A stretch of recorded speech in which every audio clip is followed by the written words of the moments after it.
not, you will hear a new homeowner cribbing bitterly about some aspect of the construction of the apartment, if not the outside, then interiors, or simply the quality of fittings in a product he or she has put his or her life savings into. For those who have travelled abroad, the contrast is sometimes even more stark. Why is India's real estate industry not able to match international construction quality? There are always a few exceptions, and there are in real estate as well, but very few. The answer, most industry veterans and experts say, lies in the quality of manpower. So today on the Realty Debate, we find out what are the big gaps in an industry which is amongst the largest employers of manpower in the country, second only to agriculture, and what needs to be done to fulfill that gap. On my show today, Shrikant Joshi, CEO of L&T Realty. Mr. Joshi, thank you very much for making the time to join us. Also with us, Cyrus Engineer, Senior Vice President, Sales and Marketing, Shapurji Palanji Real Estate. Thank you very much for joining me. Sachin Sandhir, MD, South Asia RICS. Sumit Jha, Director and CEO, Nirem Institute of Real Estate Management. Dilip Shenoy, MD and CEO of National Skill Development Council, make up for the team from the capital, Delhi. Thank you, gentlemen, for joining me. Okay, before we start the Q&A session, the sector potential. Now, just 2 or 3 key factors to show how big real estate is and why it needs so much attention when it comes to providing the right manpower. KPMG says 11 crore houses will be required by 2022. That's at a rate of about 35,000 homes or flats or apartments, villas, call them anything, with an investment of $2 trillion. An estimated demand of 76.5 million workers will be there in the building, construction, infrastructure and real estate. So, no one has real estate separately, but it is very similar manpower. So, the need is a number of that large. The magnitude, just imagine 76.5 million workers. Affordable housing, which is the key agenda of the Modi government, is supposed to be the key job creator, would need 38 million strong workforce by 2030. So, those are some of the figures which actually tell us why we need to talk about this topic. Now, 2 areas of gap in construction today. There's a pool of skilled manpower which is missing, like civil engineers, project managers, architects, and the list is long. And then there is a huge pool of labor which is required, which has to be semi-skilled. Let's start with what really delays your and my projects, or actually projects across the country, which is labor shortage. That sometimes reaches a proportion, or let's say a crisis proportion. Shrikant Joshi, am I wrong in saying that today one of the biggest things, there is one problem which is a single window clearance, and the second problem which is a labor shortage, and perhaps both these are equally terrible for the sector as a whole? Manisha, you are very right, and the topic is very apt. While there may not be the number-wise labor shortage, but there is certainly the skilled labor shortage. And this shows in the quality of finishing, the quality of sites, safety, security, all across the place. If you really see what happens abroad, the trades are so important and they are valued. The trades are valued. People may just do a painting course, they may just do a tiling course, they may just do a plumbing course. And there is a lot of dignity given to these trades, and people can make a living through that, through this dignity which we talk about.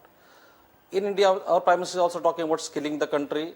We need lots of these trades at the worker level to happen, where they can get a reasonable living, and it is not migratory in nature.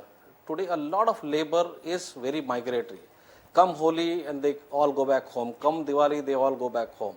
So there are two big issues here, Manisha. One, the permanency of the labor, and second, the skill set of the labor.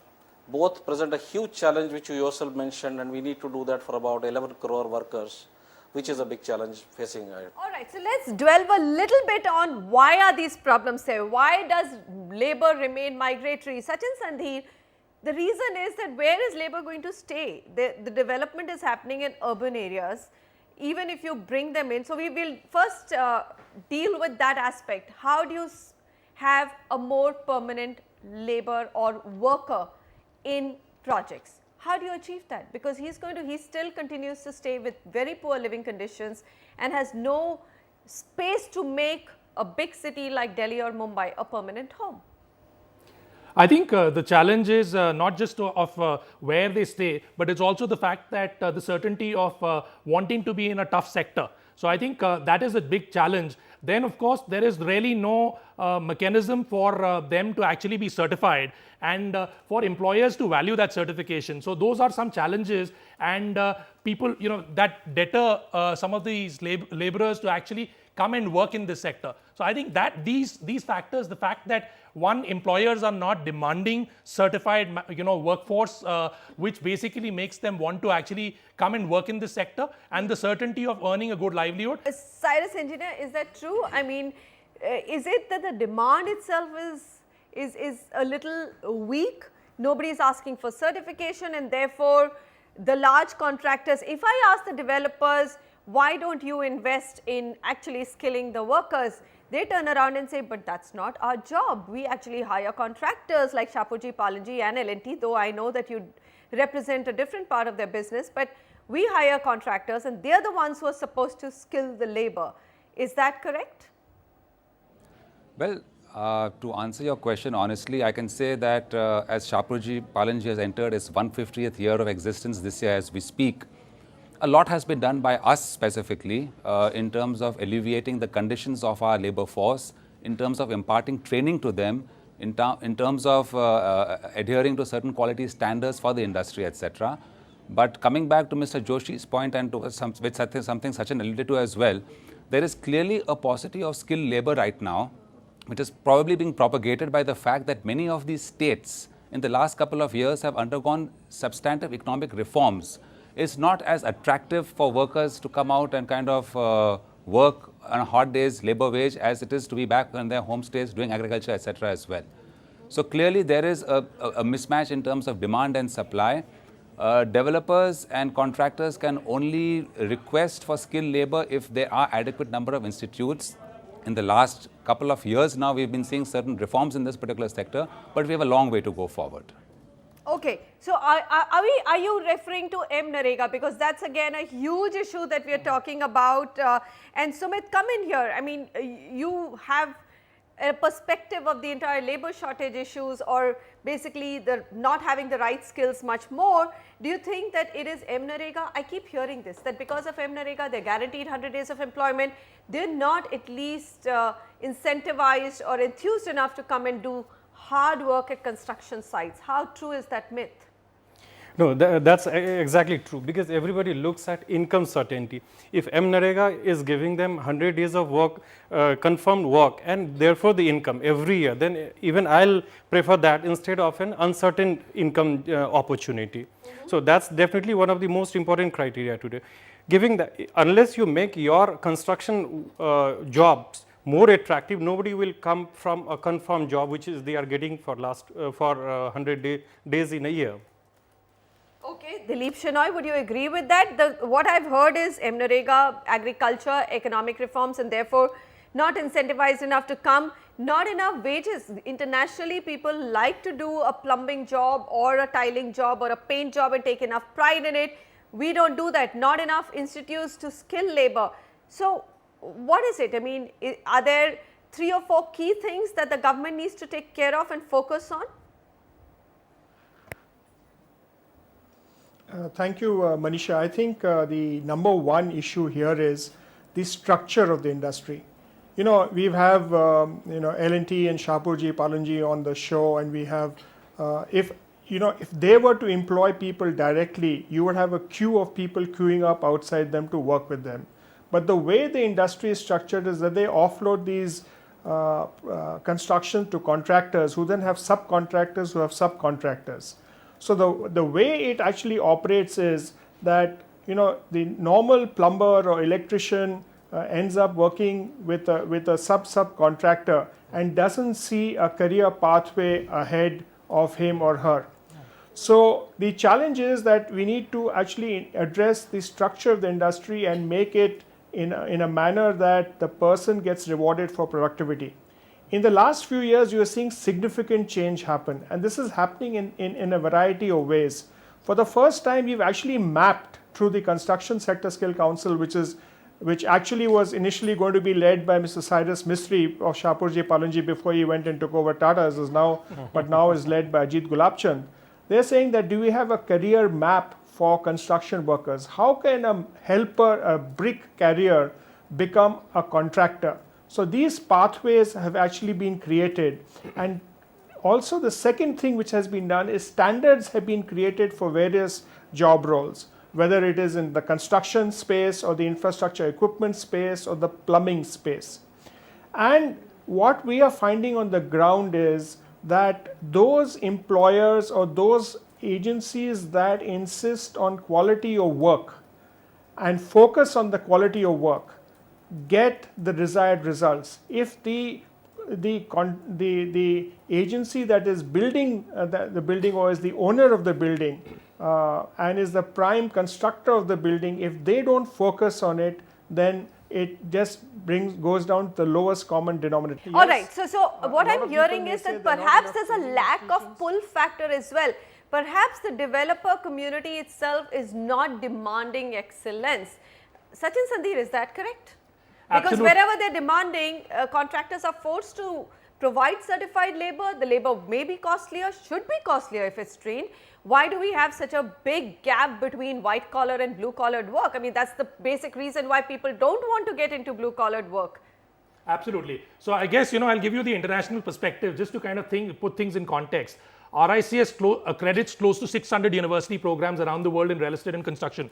And this is really focused on professional skills. So yes, we are talking about vocational skills, but I'm talking about even professional skills.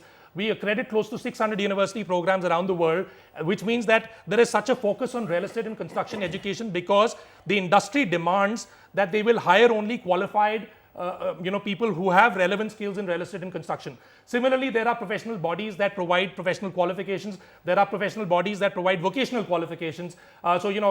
We focus on professional skills, so we will focus on skills like project management, quantity surveying. There is City and Guilds, for example, who will focus on some of the vocational skills. But what I'm trying to state is that there is a completely, like Dilip pointed out, there is an absolute structure that has been set up internationally that employers demand people with vocational or professional qualifications, and then that's set up a pretty much a career pathway that links up and provides people the certainty of growth, and that's really how it is set up internationally. But coming to India, I think not enough employers are demanding it. There are the examples of L&T and Shapurji. They're obviously doing a fantastic job in terms of making sure that they are demanding people with certain skills. There are other contractors also who are demanding this. But I think more developers need to come forward and start asking for people with professional skills and specific vocational qualifications to ensure that people see real estate and construction as a career of choice. The fact is that we've set up a school in India, and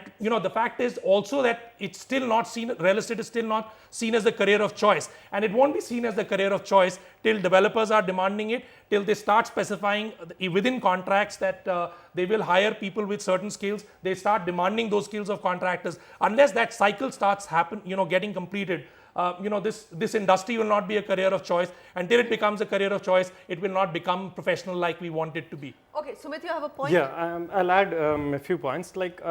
We are coming down to basically 3 points. First is value addition gained through these certifications. Are the candidates getting any value addition in terms of quality that is being provided?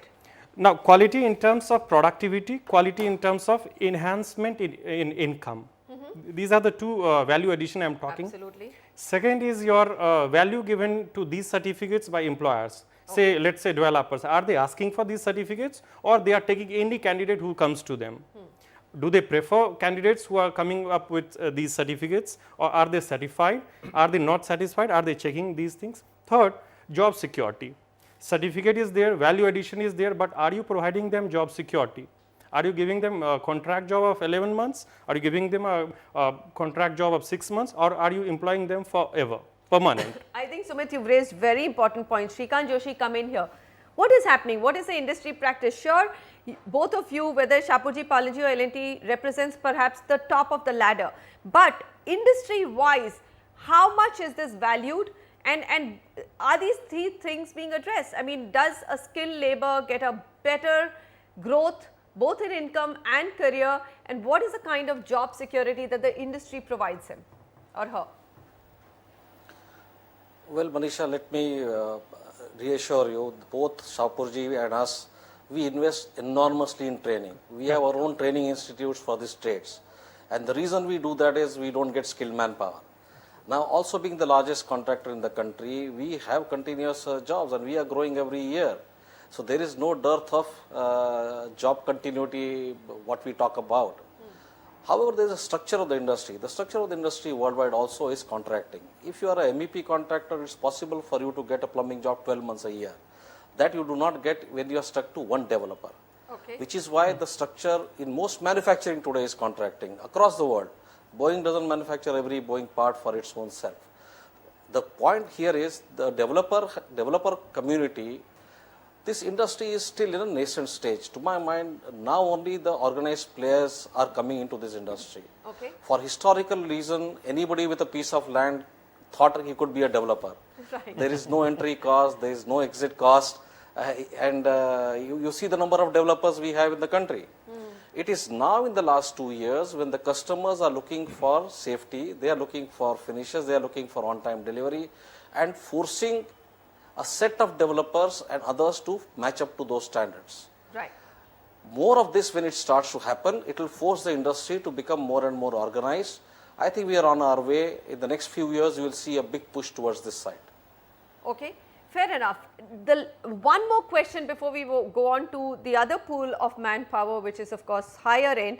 Cyrus Engineer, a lot of developers think it's a great CSR event or actually spending to provide some decent living accommodation at the site, a small creche. Is this really CSR to provide the basic to the labor or the contract worker which is on your site? What will it take for the developer to change that mindset? It bugs me every time I hear a developer saying, we are doing such great CSR, we are giving them a creche, we are giving them a makeshift school, and we are actually providing a medical, or 2 doctors come and check them every weekend. What is the mindset here? The mindset, unfortunately, is one where there is disregard for human beings in general. I can say that it all depends in terms of what is your focus area. Today, as Mr. Joshi mentioned, that there are so many developers across. Anybody who has a piece of land feels that he can develop something. He's looking at exploiting and milking it for whatever it's worth. I think it's only in the last couple of years that national developers, national contractors have come to realize that investing in their skilled labor force actually is something which adds to the revenues at an overall level. So I completely agree with you. There is a paucity of thought process in this particular area, where people see providing a creche or a doctor on duty as a kind of CSR activity. I think most organized players in this segment look at it as a basic human hygiene factor, which is what we look at it as well. So I think we've got to go a long, long way in terms of our basic intrinsic recognition of our most core ingredient in this sector, which is our manpower base. I think absolutely. Somewhere that whole attitude has to change, that we are doing them a favor by just giving those basic, like you said, human dignity living factors. Okay, construction industry, that was the labor or the worker part of it. The industry also needs 4 to 5 million skilled professionals such as planners, architects, surveyors, engineers, project managers, but has only 1 million. Now, around how do you get that pool of people, the professionals which the sector also requires by 2020? We'll come back and look at those aspects as well. Stay with us.